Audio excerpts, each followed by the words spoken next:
നമ്മുടെയൊക്കെ വീടിനു ചുറ്റും ഓടി നടക്കുന്ന ഈ ചെറിയ ജീവിയെ നമുക്കെല്ലാവർക്കും അറിയാം അല്ലേ? എന്നാൽ എപ്പോഴെങ്കിലും ഒന്ന് ചിന്തിച്ചു നോക്കിയിട്ടുണ്ടോ ഒരു എലിയുടെ കണ്ണിലൂടെ ഈ ലോകം എങ്ങനെയായിരിക്കുമെന്ന്? അവയുടെ ജീവിതം എത്ര വേഗത്തിലാണ് മുന്നോട്ടു പോകുന്നത്? അവയുടെ ഒരു ദിവസം നമ്മുടെ എത്ര ദിവസങ്ങൾക്ക് തുല്യമായിരിക്കും? വാ, നമുക്ക് ആ വേഗതയേറിയ ലോകത്തിലേക്കൊന്ന് എത്തിനോക്കാം. അതെ, അതാണ് നമ്മുടെ പ്രധാന ചോദ്യം. എലികൾക്ക് സമയം നമ്മൾ അനുഭവിക്കുന്ന പോലെ അല്ലേ നീങ്ങുന്നത്? ഈ ഒരു ചോദ്യത്തിന് പിന്നാലെ പോയാൽ ശരിക്കും നമ്മളെ ഞെട്ടിക്കുന്ന ചില ഉത്തരങ്ങൾ കിട്ടും. നമുക്ക് നോക്കാം എന്തൊക്കെ രഹസ്യങ്ങളാണ് ഇതിന് പിന്നിലുള്ളതെന്ന്. അപ്പോ നമുക്കാദ്യം ഒരു എലിയുടെ ജീവിതത്തിന് എത്രത്തോളം വേഗതയുണ്ടെന്ന് നോക്കാം. നമ്മൾ പുറമേ നിന്ന് കാണുന്ന ഈ ഓട്ടപ്പാച്ചിലിനേക്കാൾ എത്രയോ വേഗത്തിലാണ് അവയുടെ ശരീരത്തിനുള്ളിലെ ഓരോ കാര്യങ്ങളും നടക്കുന്നത്. ഈ അതിവേഗ ജീവിതത്തിന്റെ പിന്നിലെ രഹസ്യം അവയുടെ ഉപാപചയം അഥവാ മെറ്റബോളിസമാണ്. ഈ ഒരു കണക്ക് മതി നമ്മളെ ശരിക്കും അത്ഭുതപ്പെടുത്താൻ. ഒരു എലി ഒരു ദിവസം ജീവിച്ചു തീരുമ്പോഴേക്കും നമ്മൾ മനുഷ്യർ കാലണ്ടറിലെ ഏകദേശം 27 ദിവസം മറിച്ചിട്ടുണ്ടാകും. അതായത് ഒരു മാസം. ഒന്നോർത്തു നോക്കൂ, അവരുടെ ഒരു വീക്കെൻഡ് എന്ന് പറയുന്നത് നമ്മുടെ 2 മാസങ്ങൾക്ക് തുല്യമാണ്. അവരുടെ ജീവിതം എത്ര വേഗത്തിലാണ് കത്തിത്തീരുന്നതെന്ന് ചിന്തിക്കാൻ പറ്റുന്നുണ്ടോ? ഈ അവിശ്വസനീയമായ വേഗതയുടെയൊക്കെ അടിസ്ഥാന കാരണം ഇതാണ്: മെറ്റബോളിസം. സിമ്പിളായി പറഞ്ഞാൽ നമ്മുടെ ശരീരം ഊർജം ഉപയോഗിക്കുന്ന സ്പീഡ്. മനുഷ്യരുടേതിനേക്കാൾ 7 ഇരട്ടി വേഗതയിൽ പ്രവർത്തിക്കുന്ന ഒരു എഞ്ചിനാണ് എലികളുടെ ശരീരത്തിലുള്ളിലുള്ളത്. ഈ എഞ്ചിനാണ് അവയുടെ പെട്ടെന്നുള്ള വളർച്ചയ്ക്കും തീരാത്ത എനർജിക്കും അവസാനം വളരെ വേഗത്തിലുള്ള വാർദ്ധക്യത്തിനും കാരണം. ഇത്രയും സ്പീഡിലോടുന്ന ഒരു മെഷീന് എന്ത് സംഭവിക്കും? സ്വാഭാവികമായും അതിന്റെ ആയുസ് കുറയും, അല്ലേ? കാട്ടിൽ ജീവിക്കുന്ന ഒരു എലി വെറും 9 മാസം മുതൽ 1 വർഷം വരെയാണ് ജീവിക്കുന്നത്. അതേസമയം വീടിനുള്ളിലെ സുരക്ഷിതമായ സാഹചര്യങ്ങളിൽ അതിന് 2-3 വർഷം വരെ ജീവിക്കാൻ പറ്റിയേക്കാം. എന്നാലും നമ്മുടെ 80 വർഷത്തെ ജീവിതവുമായി താരതമ്യം ചെയ്യുമ്പോൾ അതൊരു മിന്നായം പോലെ തീർന്നുപോകും. ഓക്കെ, അപ്പോൾ ഒരു എലിയുടെ ജീവിതം ഒരു റോക്കറ്റ് പോലെയാണെന്ന് നമുക്ക് മനസ്സിലായി. ഇനി 2 എലികൾ ഒന്നിച്ചാലോ? അവിടെയാണ് കഥ ശരിക്കും മാറുന്നത്. ഇത് വെറും കണക്കുകളല്ല, ഒരു പെരുകുന്ന യന്ത്രം എങ്ങനെയാണ് പ്രവർത്തിക്കുന്നതെന്നാണ് നമ്മൾ കാണാൻ പോകുന്നത്. ഇതൊന്ന് നോക്കിക്കേ. ഒരു എലിക്കുഞ്ഞ് ജനിച്ച് വെറും 6 ആഴ്ച, അതായത് 1.5 മാസം. അപ്പോഴേക്കും അത് അടുത്ത തലമുറയെ ഉണ്ടാക്കാൻ റെഡിയായിട്ടുണ്ടാവും. ഇതാണ് അവയുടെ എണ്ണം ഇങ്ങനെ റോക്കറ്റ് പോലെ കുതിക്കുന്നതിന്റെ ഒന്നാമത്തെ കാരണം. ഇനി അടുത്ത കാര്യം, ഗർഭകാലം. അതും അതുപോലെ തന്നെ. വെറും 19 മുതൽ 21 ദിവസം, അതായത് 3 ആഴ്ച പോലും തികച്ചില്ല. അപ്പോഴേക്കും അടുത്ത തലമുറ പുറത്തുവരും. അപ്പോ ഗർഭകാലം കുറവ്. ഇനി ഒരു പ്രസവത്തിൽ എത്ര കുഞ്ഞുങ്ങളുണ്ടാകുമെന്നല്ലേ? ശരാശരി 10-12. ഒന്ന് ആലോചിച്ചു നോക്കിയേ. കുറഞ്ഞ സമയം കൂടുതൽ കുഞ്ഞുങ്ങൾ. കണക്ക് എങ്ങോട്ടാ പോകുന്നതെന്ന് ഊഹിക്കാലോ? പക്ഷേ ശരിക്കും ഞെട്ടിക്കുന്ന ഫാക്റ്റ് ഇതൊന്നും അല്ല. പ്രസവിച്ച്, ശ്രദ്ധിച്ചു കേൾക്കണം, വെറും 24 മണിക്കൂറിനുള്ളിൽ അതിന് വീണ്ടും ഗർഭിണിയാകാൻ പറ്റും. അതായത് ഒരു സെറ്റ് കുഞ്ഞുങ്ങളെ നോക്കുന്ന അതേ സമയത്ത് തന്നെ അടുത്ത സെറ്റ് വയറ്റിൽ വളരുന്നുണ്ടാവും. ഇതൊരു നോൺ സ്റ്റോപ്പ് മെഷീനാണ്. ഈ പറഞ്ഞ കാര്യങ്ങളെല്ലാം ഒന്നിച്ചു വെച്ചാൽ എന്താവും?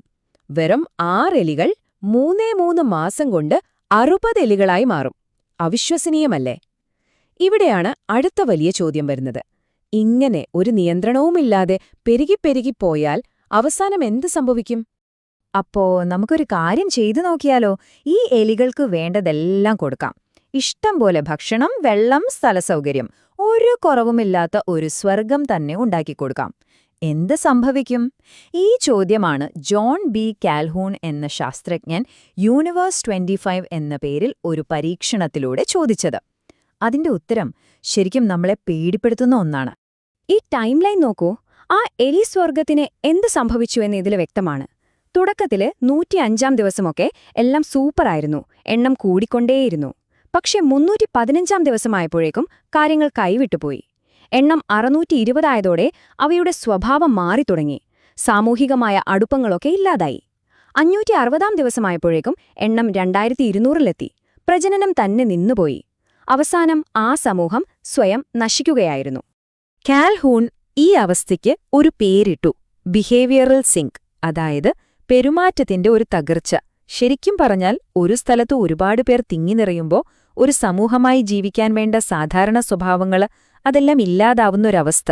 ചിലർ ഭയങ്കര അക്രമകാരികളായി, മറ്റു ചിലർ ആരോടും മിണ്ടാതെ ഒരിടത്ത് ഒതുങ്ങിക്കൂടി. സമൂഹമെന്ന ആശയം തന്നെ അവിടെ ഇല്ലാതായി. ഈ പരീക്ഷണത്തിലെ ഏറ്റവും ഭീകരമായ കാഴ്ച ഒരുപക്ഷെ അവസാന തലമുറയായിരുന്നു. അവർ ഒരു ബുദ്ധിമുട്ടും അറിഞ്ഞിട്ടില്ല. വേണ്ടതെല്ലാം കാൽക്കീഴിൽ കിട്ടി. അതിന്റെ ഫലമോ? അവർ ഭക്ഷണം കഴിക്കും, ഉറങ്ങും, സ്വയം വൃത്തിയാക്കും, അത്രമാത്രം. ഇണചേരാനോ കുഞ്ഞുങ്ങളെ നോക്കാനോ സാമൂഹികമായി ഇടപെടാനോ അവർക്കൊരു താൽപ്പര്യവുമില്ലായിരുന്നു. കാൾഹൂൺ അവരെ സുന്ദരന്മാർ എന്ന് കളിയാക്കി വിളിച്ചു. ശരീരം ജീവിച്ചിരിക്കുന്നു, പക്ഷെ സമൂഹം എന്നേ മരിച്ചുപോയിരുന്നു. അതിനെയാണ് അദ്ദേഹം ആദ്യത്തെ മരണം എന്ന് പറഞ്ഞത്. ഓക്കേ, അപ്പോ ഒരൊറ്റ എലിയുടെ ജീവിതം, പിന്നെ ഒരു സമൂഹത്തിന്റെ ഗതി, ഇതെല്ലാം നമ്മൾ കണ്ടു. ഇനി ഒരു പടി കൂടി പുറകിലോട്ട് പോകാം. ഒരു ജീവിവർഗം എന്ന നിലയിൽ എലികളെ നോക്കിയാലോ? അവരുടെ ജീവിതം ഇത്രയും വേഗത്തിലായതുകൊണ്ട് തലമുറകൾ പെട്ടെന്ന് മാറി മാറി വരുന്നു. അതിന്റെ ഒരു ഗുണം എന്താണെന്നറിയോ?